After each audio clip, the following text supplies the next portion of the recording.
Welcome to the Hiring Chronicles. Whether you're watching or listening, we're thrilled you're here with Amy and myself. We're an independent podcast, no ties to smart recruiters or anyone else. So there's no corporate jargon, just real talk. And despite the rumours, we're not perfect. So please ignore our good looks and charm and take our advice at your own risk. And let's dive in. I feel like we should say a welcome back. We should say a welcome back. There's been a break. Can we just confirm that you're in one piece and you've got teeth, you've got some kind of structured back? I am a little bit worse for wear. So 3 slip discs over the course of a couple of weeks and a root canal. I didn't know I needed a root canal because I was on that much medication for my back. I was oblivious to the fact that my teeth were infected. So yeah, we're back filming. We've got several guests lined up and very exciting guests. Even a new structure as well. Yeah. So we're going to split it into 2 parts, right? Mm-hmm. So first part, especially today, is going to be all about Barb from Sapia, and then we're going to dig into a specific topic around AI for Barb. So we're going to kind of see how that goes, but I think it will be interesting for our listeners to be able to understand who they are. All right. So Barb from Australia, welcome. Thank you for coming all the way from Australia just for us. Just for you guys. It's a delight to be here.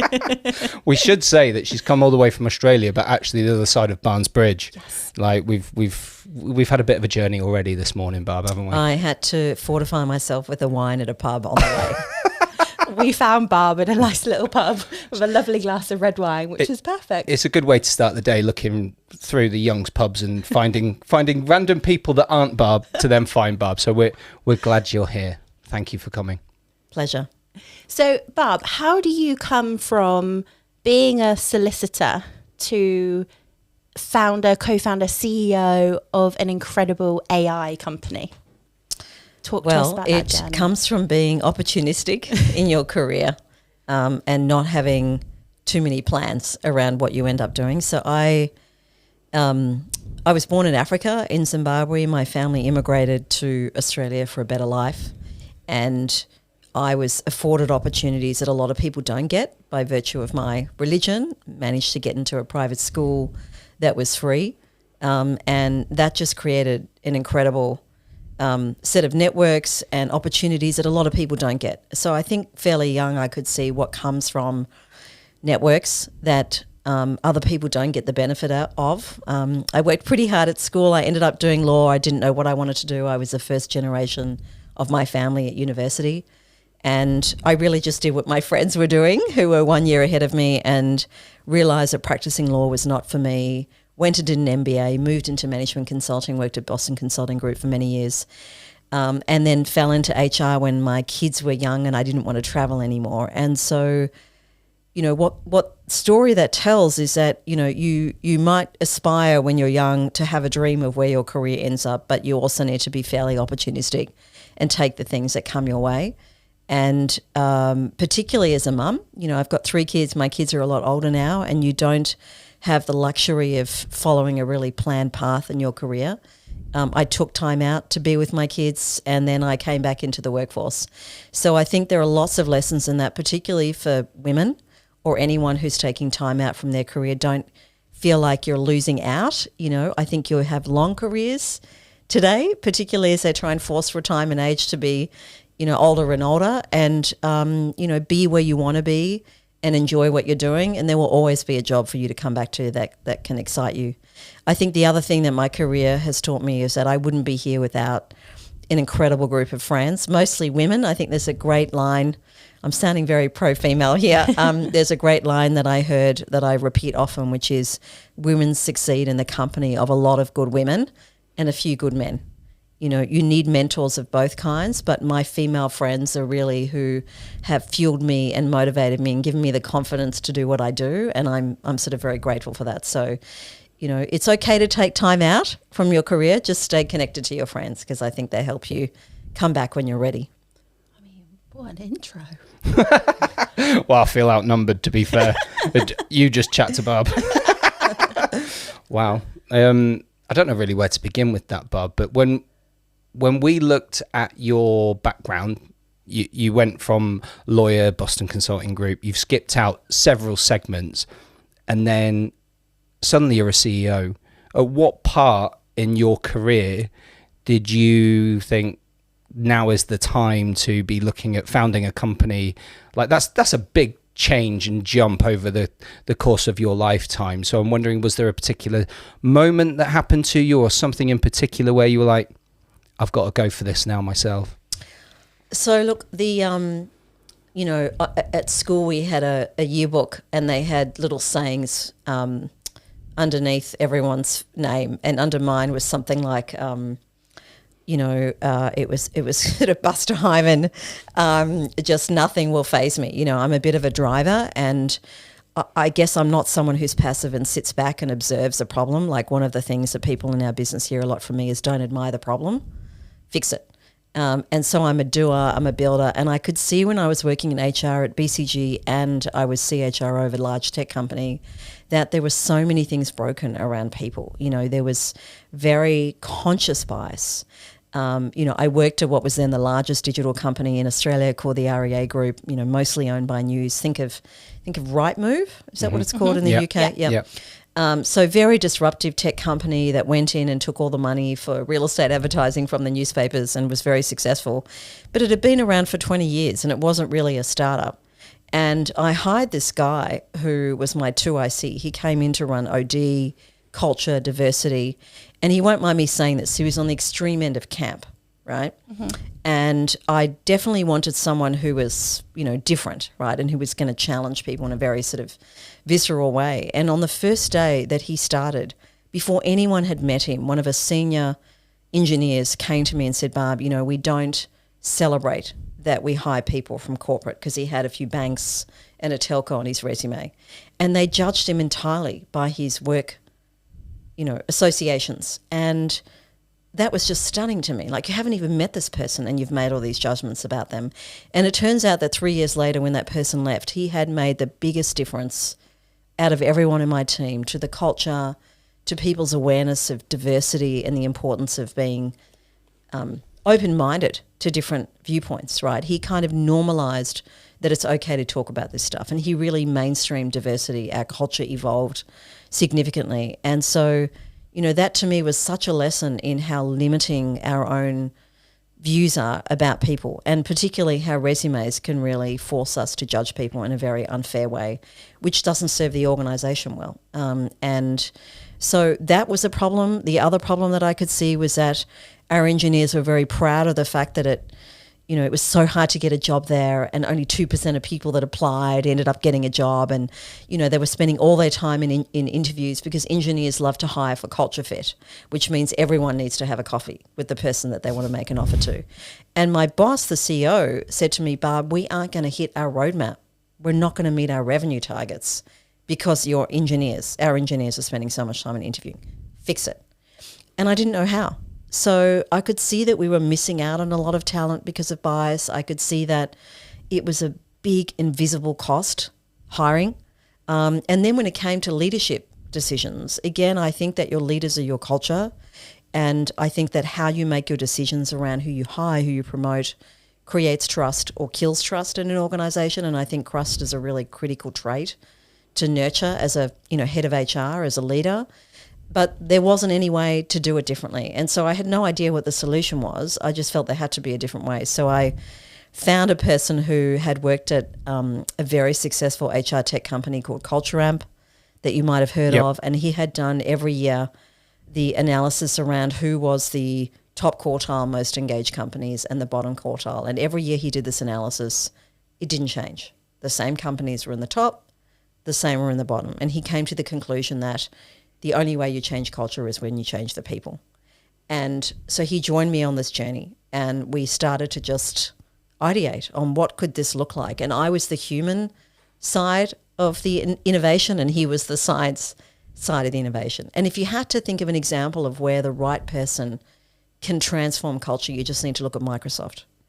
So Microsoft under Steve Ballmer was a place where you couldn't even bring in an iPhone. You had to leave it at reception. He was aggressive. Why was that? Because they were the competition, and it was, we don't tolerate the competition here. It's only Microsoft that matters. And one of the first things Satya Nadella did was remove that ban, and he expected people to have iPhones and competitive products on the table.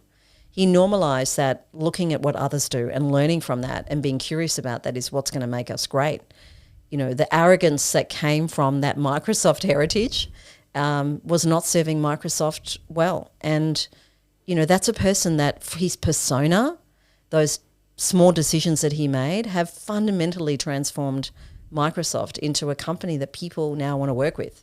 Whereas I don't know if you remember how old you are, but, you know, probably 8-9 years ago, Microsoft was not a place that you would put on your wish list as a person working in technology.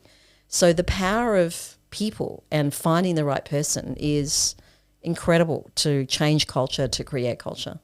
How did you find the right person for you, though, to go on this journey with? Look, I wish I could say that I applied a lot of science to it. I think that there is definitely a DNA to being a founder, and, you know, I wasn't aware of it then. In fact, there's just been some research shared that there is absolutely a personality type associated with being a founder.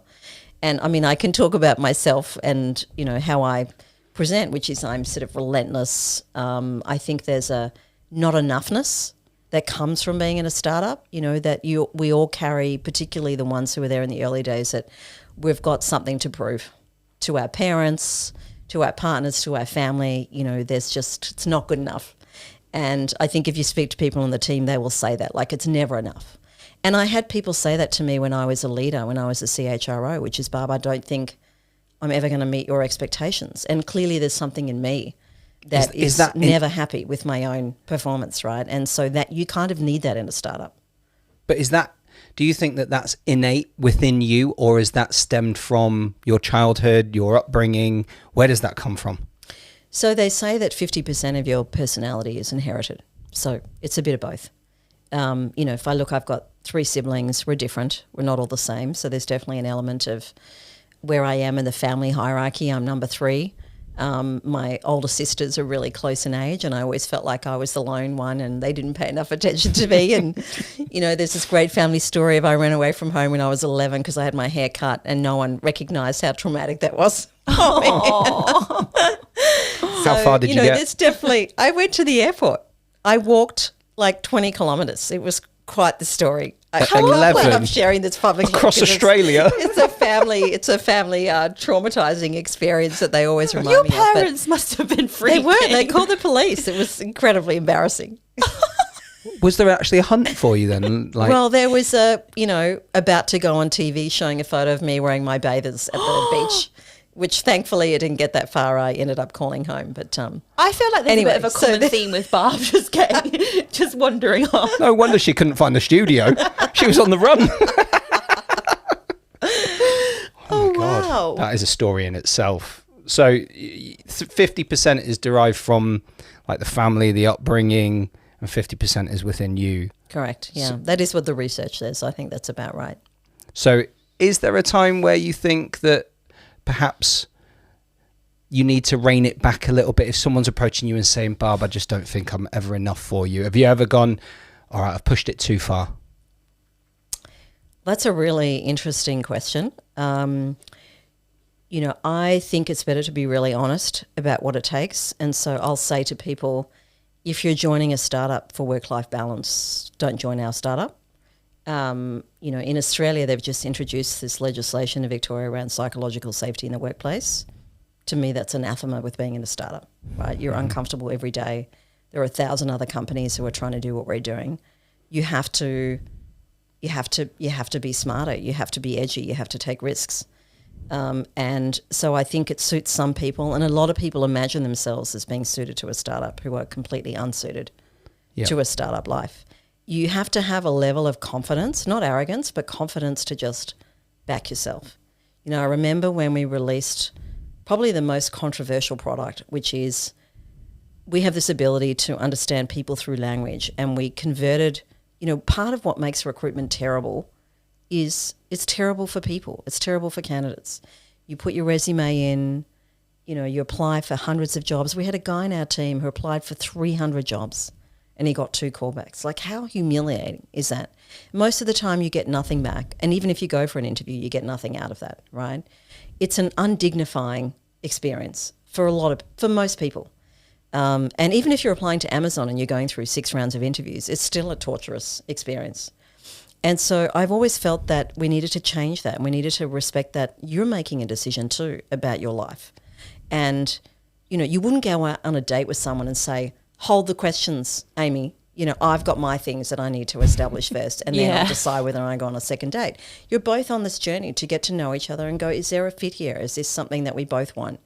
It's the same with the job, but it isn't designed that way. And, it's all in the power of the organisation to manage the funnel, even the language that we talk about it. It's so dehumanising. And so I always felt that we needed to humanise it, to dignify it. So we created this product where every candidate who is interviewed, and the idea is that everyone is interviewed, gets feedback, automated feedback. And customers were terrified. Qantas Group was the first one. They've been with us for 5 years that, were willing to test it. And they were terrified that candidates would call up and say, this isn't me, you've got me wrong, I'm going to sue you. And I don't think we've had anyone at any time ever call us up and say, this is wrong. You shouldn't be doing this. I don't like this. In fact, it's our biggest strength because people want to be heard. They want to be understood. And that's what you need to give them, right? They know they may not get the job, but they just want some dignity, some respect in that. And so, I remember when we shipped it and I just said to the team, do it, put it out, press the button, go. And, there's a saying, I think, from Reid Hoffman, who's the founder of LinkedIn, that if you put out a product that you're not embarrassed by, you're too late. And I wasn't embarrassed by it. I was really proud of it. But the data science team and the people science team were scared about putting this out there because no one had ever done it. Yeah. And, you got to take those risks. So you need a level of confidence to just, be the person out the front that everyone then feels like is protecting them if it doesn't work. How do you build that confidence though? Because I think I'm guilty of not having that confidence. You're getting there though. But how do you, like, what is it that you could say even to a woman or a man, whatever, but just shut up and get on with it? Like, you, even in that example, you're saying, all the rest of the team weren't ready, they were hesitant, but you're like, just ship it, just go. How do you, is that something that's within you, or can you build that? Oh, you can definitely build it. I think it's surrounding yourself with the right people who believe in you. When I talk about that network of people, having advocates, having people with your back, whether that's your family, your siblings. I have 3 kids, and the most important thing for me with them is that they're connected and they're close. Because one day I won't be around. But if they've got each other, I know they'll be more confident to face into life's, challenges.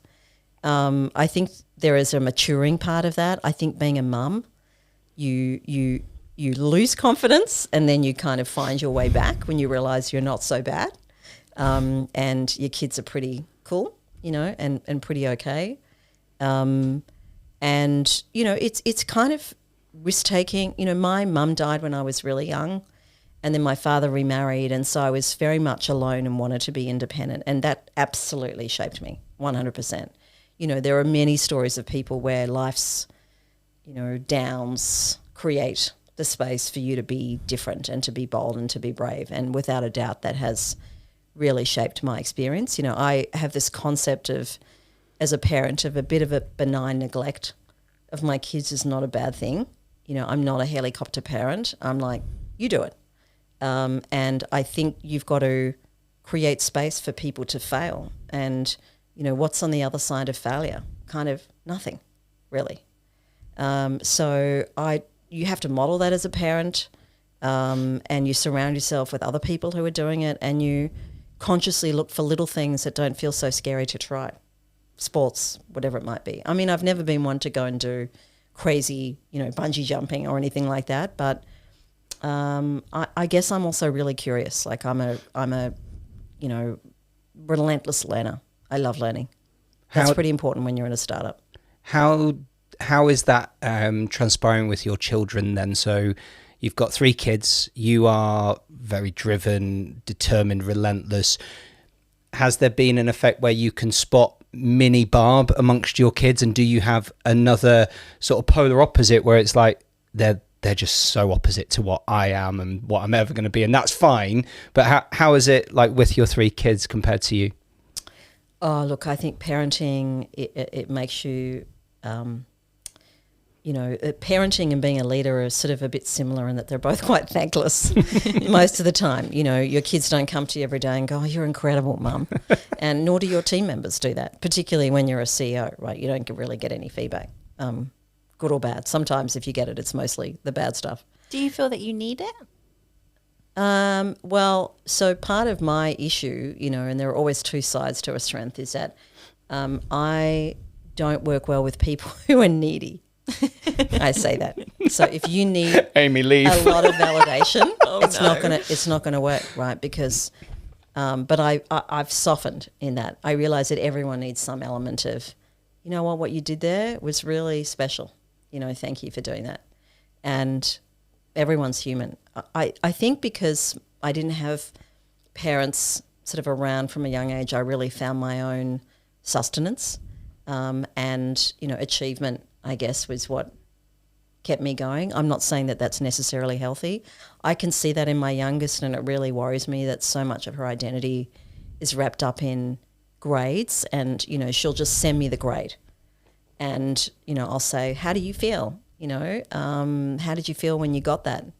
I'm so proud of you. You're proud of yourself, and I don't want her to just live for those benchmarks, because I don't think that's a very fulfilling life. But I only know that because I've done that too much in my life. Having said that, I'm very competitive and I hate losing. That I can relate to. Yeah. I think you get on there. I mean, we're gonna touch into part 2 about Sapia, talking about hard skills, soft skills, real skills versus learnt skills, things like that you've referenced publicly in your blogs. But from like a personal perspective, I think it's a good summary of who Barb is. It gives it a flavour for the type of person that you are and what it's taken to build your business. One question I've got for you is, do you have like a target as a CEO? You founded Sapia, you're relentless in your search. Where do you go to? How do you set your next goal, and what does that look like? So look, in the business, we have a strong immigrant culture. A lot of people in the early founder team are immigrants, and we're all white, right? Like, we don't realize what it's like to be an immigrant when you're not white. And we hear these stories. I interviewed our team recently. Anyone who's Chinese or Asian has to give themselves an English name, because otherwise they won't stand a chance of getting a job. And for some of these people, their family, the family name they were given really means something to them. I interviewed a guy who's Sri Lankan in our team, Madjura. I can't even pronounce his surname. I just call him Mads. And I said, how did you find the challenge of getting a job in Australia? Australia's got quite a bit of racism, right? Like every country. And he said he refused to change his name, but he's given his children an English middle name. And it kind of made me really feel sad. Like, he wanted to honour his Sri Lankan heritage by their first name being Sri Lankan. And you think, wow, like, we don't face into that, and then they leave this country, China, Vietnam, India, like, it's, hundreds of thousands of kilometres away. It takes them sometimes 14 hours to go back. During COVID, obviously, China shut down, so they didn't see their family for 3 years. Many of them don't see their family for years. And it's a completely different courage, to do that. And it creates a DNA, it really does. And so for me, success is that all of those people can buy a house for $1 million and pay it off, and go to their family and say, look, Mum and Dad, this is what I did. Because they often come from places where their parents, are still living in a village, right? And that, honestly, I almost feel like I'm tearing up. That to me would actually be success, is that team can buy a house and pay it off and put money in the bank for their kids' education. And that's a good point to finish part 1. Jesus, that's Bob. incredible. I don't think I've been touched like that before, Barb. Right. Well, I think we'll call that part 1. What do you reckon, Ames? I think that's Part good. one. Part Let's 1. talk about AI. Part 1's done. Join us for part 2 coming soon.